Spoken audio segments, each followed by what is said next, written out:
Hi, இன்னைக்கு வீடியோவில் என்னோட டேவை தான் விலாகாக பார்க்க போகிறீங்க. Also the pressure to be a perfect உமன்றதை பற்றி தான் டிஸ்கஸ் பண்ண போகிறேன்.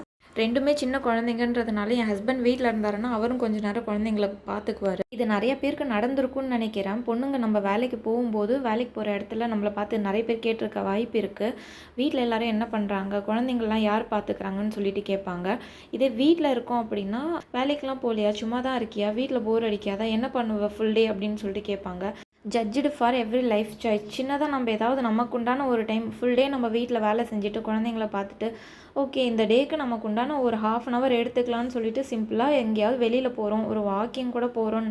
எனக்கு அந்த மாதிரி நடந்திருக்கு. போகிறோன்னா அந்த இடத்துல நம்மளை பார்த்து என்னை பார்த்து கேட்டிருக்காங்க, வீட்டில் என்ன பண்ணுறாங்க, குழந்தைங்கள விட்டுட்டா வர, குழந்தைங்கள யார் பார்த்து. ஒரு 24 hours இருக்குது. 24 hours ஒரு ½ நமக்கு உண்டானது. குழந்தைங்க தூங்கும்போது நம்ம வாக்கிங் போகிறோன்னு வைங்களேன், அதை பார்த்து கொஷின் பண்ணுவாங்க. Fear of being judged. நம்ம ஏதாவது பண்ணும்போது மற்றவங்க என்ன சொல்லிடுவாங்கன்னு சொல்லி யோசிச்சு பயப்படுறது. எல்லா தடவையும் மற்றவங்களுக்காக யோசிச்சுட்டு இருந்தோம்னா நம்மளால் எதையுமே எப்பயுமே பண்ண முடியாது. என் ஹஸ்பண்ட் நிறைய தடவை என்கிட்டயே கேட்டிருக்காரு, இதே மாதிரி தான் இருக்க போறியா, லைஃப்பில் எதுவுமே அச்சீவ் பண்ண போகிறது கிடையாதா, ஹோல்டாக இருக்க கற்றுக்கணும், ஏதாவது ஒரு ப்ராப்ளம் நாளைக்கு அப்படின்னா போய் நின்று அந்த இடத்துல பேச தெரிஞ்சிருக்கணும்னு சொல்லிட்டு நிறைய விஷயம் சொல்லுவார். எனக்கே ஷாக்கிங்காக இருக்கும். இதெல்லாம் நமக்கு முன்னாடி சொல்லித்தர ஆளே இல்லையே. ஃபார் எக்ஸாம்பிள், படிக்கும்போது கூட பொம்பளை பிள்ளையை ஏன் படிக்க வைக்கிறேன்ட்டு கேட்டிருக்காங்க. பேங்க்கில் லோன் வாங்க போனால் எஜுகேஷ்னல் லோன், அதுக்கு அந்த பேங்க் மேனேஜர் கேட்டிருக்காரு, பொம்பளை பிள்ளை எப்படியும் கல்யாணம் பண்ணிட்டு போயிடும், அதுக்கு எதுக்கு படிக்க வைக்கிறீங்கன்னு சொல்லிட்டு. இதெல்லாம் ஒரு கேள்வியா? பொம்பளை பிள்ளைங்க கல்யாணம் பண்ணிட்டு போகணும்னா படிக்கக்கூடாதா? இன்ஃபேக்ட் பெண் குழந்தை பிறந்தா கூட அதையுமே கொஷின் பண்ணுறாங்க, ரெண்டுமே பொம்பளை பிள்ளையா அப்படின்னு சொல்லிட்டு. எனக்கு புரியவே இல்லைங்க, என்ன மாதிரி சொசைட்டியில் நம்ம வாழ்ந்துட்டுருக்கோம். 2 பொம்பளை குழந்தைங்க இருந்தால் ஏன் இருக்கக்கூடாதா? இனிமே நம்ம சொல்கிறோம் எனக்கு ஹாப்பி தான், நான் சந்தோஷமாக தான் இருக்கேன்னு சொன்னால் அதை அக்செப்ட் பண்ணுறது கூட சிலரால் முடியல. அவங்க திருப்பி நம்மளே கேள்வி கேட்குறாங்க, நீ சும்மா வெளியில் தானே சொல்கிற, உள்ளே கஷ்டப்படுறல. யாருங்க இவங்கெல்லாம்? கடைசியில் பார்க்க போனால் இந்த கொஷின்லாம் யார் கேட்பாங்கன்னு பார்த்தீங்கன்னா இன்னொரு பொண்ணு தான் கேட்பாங்க. 36 மூவியில் ஒரு டைலாக் இருக்குது, ஒரு பொண்ணு இதை பண்ணலான்னு ஒரு 5 இருக்குது, இதை பண்ணக்கூடாதுன்னு 50 இருக்குது, எல்லாருக்கும் பிடிச்ச அந்த 5 பண்ணலாம், பிடிச்ச அந்த 50 பண்ணக்கூடாதுன்னு சொல்லிட்டு. பட் ரியாலிட்டி இப்போ வரைக்கும் அதுதான். அது மாதிரி தான் இருக்கணும்னு நம்மளை எக்ஸ்பெக்ட் பண்ணுறாங்க. நான் ஒர்க் பண்ணுறேன், வீட்டு ஒர்க்கும் பண்ணுவேன், குழந்தைங்களையும் பேலன்ஸ் பண்ணிகிட்ருக்கேன். இதெல்லாம் எனக்கே கஷ்டமாக தெரியல, இது எனக்கு ரொம்ப பிடிச்சிருக்கு, நான் பிடிச்சதுனால பண்ணுறேன். ஆனால் எனக்கு தெரிஞ்சவங்க ஒருத்தவங்க என்கிட்ட என்ன சொல்லுவாங்கன்னா, நீ வேலைக்கு போகாத, வேலை செய்யாத, வீட்லேயே இரு, குழந்தைங்கள பார்த்துக்கோ, ஹஸ்பண்ட் தான் வேலை செய்கிறாருல்ல, அவர் தான் பார்த்துக்கிறாருல்ல, நீ ஏன் பண்ணுறன்னு சொல்லிட்டு என்னை பார்த்து கேட்பாங்க. ஆனால் இதை கேட்குறவங்க அவங்க கவர்மெண்ட் ஜாபில் இருக்காங்க, கவர்மெண்ட் வேலைக்கு தான் போகிறாங்க. ஆனால் அவங்க என்னை பார்த்து என்னை செய்யாதுன்னு சொல்லிட்டு சொல்லுவாங்க. நிறைய பொண்ணுங்க மேலே வராததுக்கு காரணம் பண கஷ்டம், பணத்தினால ஏற்படக்கூடிய சப்போர்ட் இல்லாமல் மட்டும் கிடையாது, ஃபேமிலி சப்போர்ட் இல்லாமலும் நிறைய பேர் மேலே வர முடியாமல் இருக்காங்க. அது மாதிரி தான் இன்னொரு சில டைப் ஆளுங்களும் இருக்காங்க, பொண்ணுங்களை படிக்க வைக்கக்கூடாதுன்னு சொல்கிறவங்க. எனக்கும் அது மாதிரி சொல்லியிருக்காங்க. அது மாதிரி சொல்லும்போதும் கூட அப்பயும் கஷ்டப்பட்டு படித்து வெளியில் அங்கேருந்து வந்து எப்படியோ வேலையிலையும் ஜாயின் பண்ணி வேலைக்கு போயிட்டு இருந்தா வீட்டில் என்ன சொல்கிறது, இதுக்காக தான் படிக்க வைக்கக்கூடாதுன்னு சொல்லிட்டு சொல்லுவாங்க.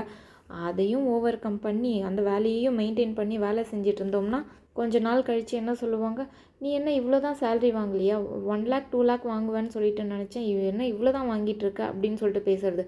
இது எப்படி இருக்குது பாருங்கள். ஸ்டார்டிங்லேருந்து படிக்கக்கூடாதுன்னு சொல்லிட்டு பண்ணுவாங்க, படித்து கஷ்டப்பட்டு வேலைக்கு வந்தோம்னா வேலைக்கு போகக்கூடாதுன்னுவாங்க, வேலைக்கு போய் வாங்குகிற சம்பளம் அதுவுமே பத்தலை, என்ன இவ்வளோ தான் வாங்குறேன்னு சொல்லிட்டு சொல்லுவாங்க.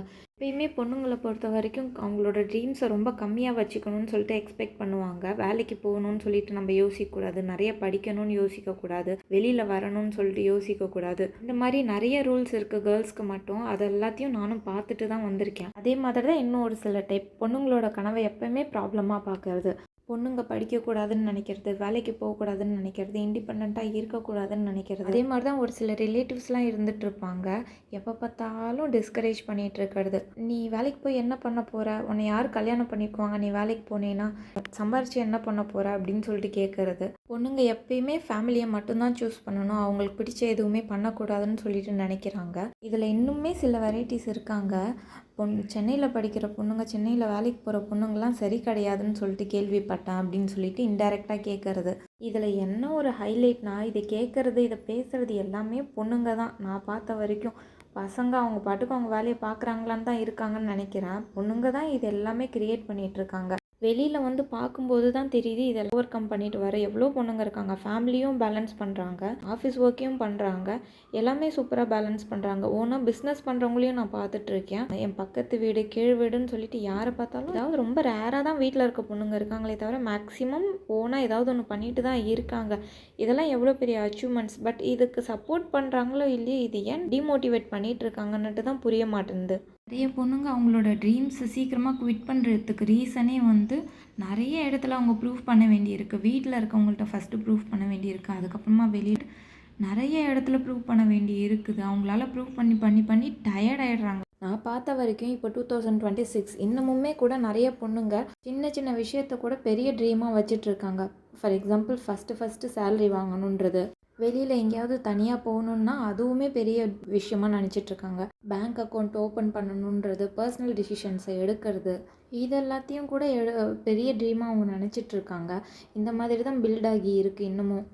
பசங்க கான்ஃபிடெண்ட்டாக இருந்தாங்கன்னா அவன் ரொம்ப ஸ்ட்ராங்குன்னு சொல்லுவாங்க. இதே பொண்ணுங்க ரொம்ப கான்ஃபிடெண்ட்டாக இருந்தாங்கன்னா அவள் ரொம்ப ஆட்டிடியூடுன்னுவாங்க. இதனாலே நான் நிறைய நெகட்டிவ் பீப்புள்ஸ் கிட்ட பேசுகிறதையே ஸ்டாப் பண்ணிட்டேன். ஏன்னா அவங்க பேசுகிறது எல்லாமே இதே மாதிரி நெகட்டிவாக டிமோட்டிவேட்டிங்காக தான் இருக்குது. இந்த மாதிரி ஆளுங்களை பற்றி யோசிச்சோம்னா நம்மளோட லைஃப்பை கரெக்டாக ரன் பண்ண முடியாது, அந்தளவுக்கு கஷ்டமாக தான் இருக்கும். இதில் இன்னொன்று என்னென்னா 2026லேயும் இந்த மாதிரி பீப்புள்ஸ் இன்னமும் இருக்காங்களே அப்படின்னு சொல்லிட்டு யோசிக்கிறப்ப தான் கஷ்டமாக இருக்குது. இதில் என்னென்னா நெக்ஸ்ட் ஜென்ரேஷன் குழந்தைங்களுக்கு இதெல்லாம் நம்ம கொடுக்க போகிறதில்ல, அவங்க ரொம்ப ஹாப்பியாக இருக்க போகிறாங்கன்னு சொல்லிட்டு யோசிக்கிறப்போ தான் இன்னும் சந்தோஷமாக இருக்குது. இதெல்லாம் தான் உங்க கூட ஷேர் பண்ணணும்னு நினச்சேன். இந்த வீடியோ உங்களுக்கு பிடிச்சிருந்துச்சு அப்படின்னா மறக்காமல் சப்ஸ்கிரைப் பண்ணிக்கோங்க. ஃப்ரெண்ட்ஸ் அண்ட் ஃபேமிலிக்கும் ஷேர் பண்ணி விடுங்க. Thank you so much.